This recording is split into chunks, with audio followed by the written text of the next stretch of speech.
I requested you yesterday because I'm like, we got to bring Craig Mish on when things are going right for the Fish. I know they lost yesterday, but they've been on an epic run, and they had the big weekend against the Yanks with the place full. So, how are things going down in South Florida right now?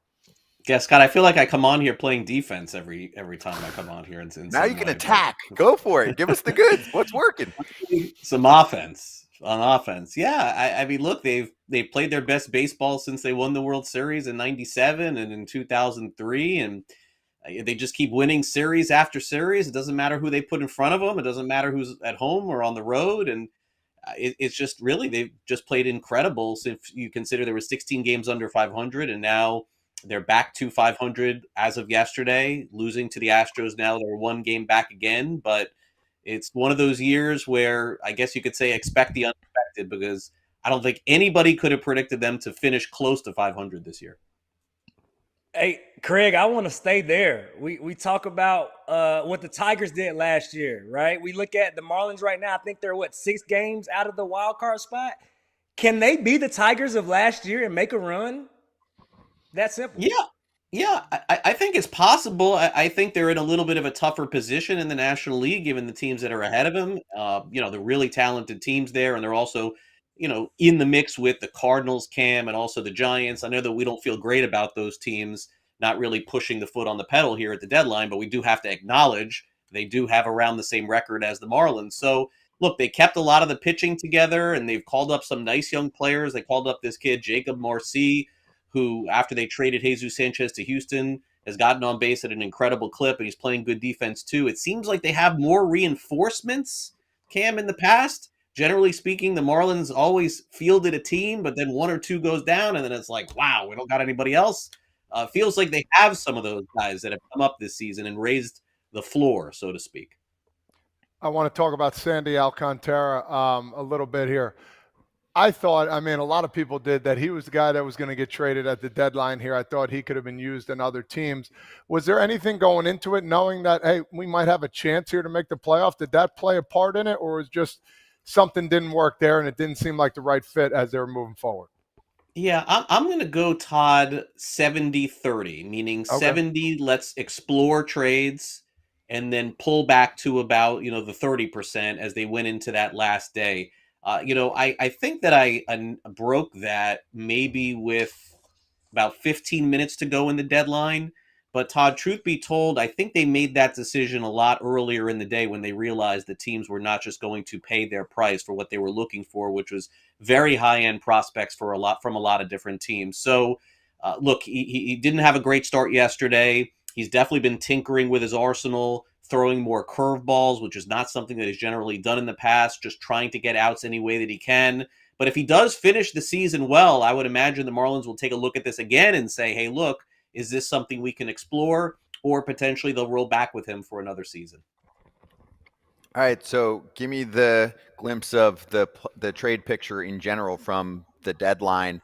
What were you hearing besides Sandy? Did you think there was any chance Edward Cabrera was going to get dealt, or really anyone else like the relievers? I'm sure the team was thrilled that there weren't as many deals as anticipated with them, because it helps them go on this nice little run and also teach some of the young guys how to win, which I do think is an important part of a rebuild process.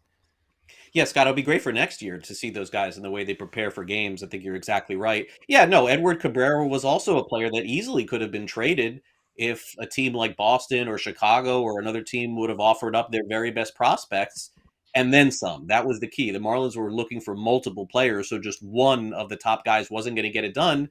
And Scott, the reason why is not just because Edward Cabrera is pitching very well or Sandy Alcantara has won the Cy Young. They still have team control with Sandy next year and with Edward Cabrera for a couple of more years. And you saw what the relief pitchers were going for. I mean, the Marlins were well within their right to ask for a king's ransom for those players. So once it didn't happen, they just decided to pull back. But I want to be clear, because it's definitely a fair question that Todd asked too. They went in with an open mind to trading those players. So while, yes, it is a great story that they held some back and that will help them win, that absolutely is true. But the way that this organization is run, as Peter Bendix, the president of baseball operations, always says, is they're going to have one eye on the present and one eye on the future. So it wouldn't have surprised me if one of them got traded, both of them got traded, or in this case, none of them got traded. I want to stay there because you said something that I've been thinking about even as they dangled those pieces out there to kind of see what they could get. The most important thing, Craig, you said it, control. And now here we are. They're showing some glimpses of playing together, showing some athleticism. They're a fun team to watch if you actually tune in to watch the Marlins play. There's going to be some action, some things happen. They got some really nice young pieces. But when you talk about that control, what is the outlook now that they're showing, hey, maybe if we do learn how to win, like Scotty says, maybe we don't just abort and we hold on to these special pieces like Edward Cabrera, like Sandy, who, if they get right or if they continue to grow, they could be some of the best arms that we see in the game. Cam, they do have players that they would like to see in the minor leagues as well. In one of the trades that they made with the Padres, they got this kid, Robbie Snelling, who's been as good as any pitcher in the minor leagues. They haven't even seen him yet. And they drafted a couple of years ago a kid named Thomas White, who at his level, he's been one of the best pitchers too. So, look, there's always room for pitching because pitchers always get hurt. We have to call it what it is. The Marlins have been extremely fortunate on the injury side this year. They've been a very healthy team. I think that has helped also. Now, is it the things they're doing behind the scenes, keeping guys healthy? I can't speak to that. I know teams like the Braves, everybody's getting hurt. Teams like the Marlins, everybody seems to be healthy for the most part this season. They've had their fair share of injuries. So I think that's important, Cam, for the future. But we also have to acknowledge that no one in baseball, including the Marlins, thought that Kyle Stowers would finish top 3 or 5 in the most valuable voting in the National League. And when you have that kind of player on a team that's Aaron Judge or Shohei Ohtani or Kyle Tucker, he has those numbers like those guys this year, and no one saw it coming. So inevitably with that and the call-up of Augustin Ramirez, who's played fantastic, he's been a great hitter for them, that with everything else that we're talking about, that I think is why the surprise has gotten to this level. Kratz, there are a lot of people out there that pay rent and they don't get anything for it. Might as well change that. You can get some rewards for flights, hotels, tons of stuff.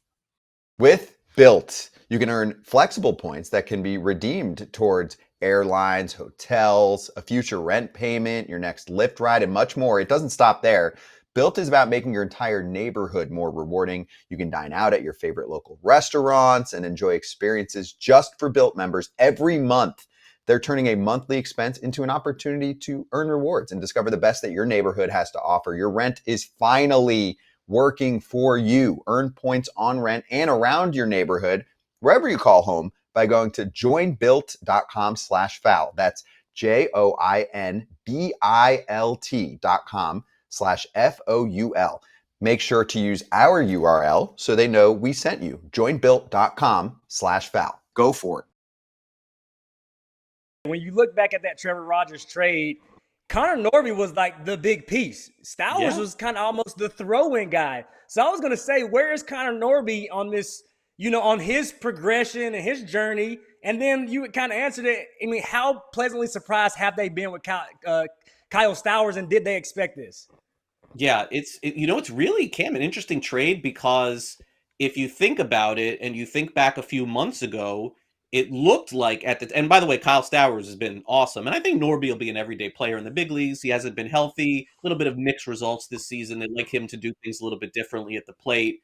Better swing decisions, I think is what the Marlins call it. But, that is something he can fix in the future. But I don't want to completely take down the Orioles in this trade, guys, because all of a sudden Trevor Rogers looks like he has figured it out back to when he won Rookie of the Year with the Marlins several years ago. So it really could end up being a good trade for both sides. We'll see. Right now the Marlins have the edge here without a doubt because Stowers, I don't think the Orioles would have ever even dangled him if they would have thought that was the case. But Cam, you are right. When that trade was made, that's what I was told too, is the trade is for Connor Norby and Kyle Stowers, and it has turned out to be maybe one of the best trades the Marlins have ever made in their history.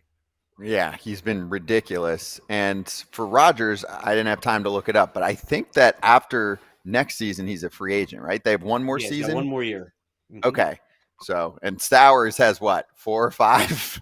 He's got several, but what's crazy, Scott, is if you compare, see, this is what bothers me. No one can give me a real explanation about WAR, which is the stat that everybody looks like Trevor Rogers can pitch in 3 or 4 games and have a higher WAR right now than Norby and Stowers combined. How is that even possible? That's why really? I love WAR. I get it. but I'm never going to understand how that works because this guy Stowers has been unbelievable for 115 games. Rogers comes up, pitches a few, and all of a sudden it's the same. But this is what teams are judging contracts and players by. And look, I got to give credit to Trevor Rogers. I thought he was cooked. I thought it was over, and he's really bounced back. Yeah, that's true. Yeah, Orioles have done a nice job with development with him, and also him just getting healthy again. I see what you're talking about. Yeah, Rogers, at least for Baseball Reference, WAR is 2.9, Stowers 3.6. I personally will still take Stowers for now, but I get it. Hey, if you're pitching like a number one, which he has been for the last month and a half, that's great. So win for everyone, and the Orioles, they need starting pitching. All right, so let's finish with this. Manager Clayton McCullough takes over. I don't feel like he gets a lot of attention right now. So tell us about what it's been like to cover him and what he's bringing that's different from what other Marlins managers have tried. Yeah, well, I think the first thing that happened was when McCullough was hired, they realized that they had a guy that was going to be on board with all of these different ideas and development processes that they had. That was the number one thing that was with Clayton McCullough. And so far, so good in spring training. Because, when you bring in a whole new staff and, obviously Gabe Kapler is their assistant general manager. He brings a wealth of experience and a lot of new and intriguing ideas to the organization when he was hired as well. So everybody sort of has to be on board with that. And so he checked that box immediately. Then from there, what you started hearing is not only is this guy just a baseball lifer, but he's like a lot of fun to be around in the clubhouse. And he's like, sorry, my background died. One of the guys. So he's really been, I think, a breath of fresh air for the team this season. And again, getting along with everybody in the organization has been a clear positive for them. Hey, one last fan question for you from Ryan Bloomer.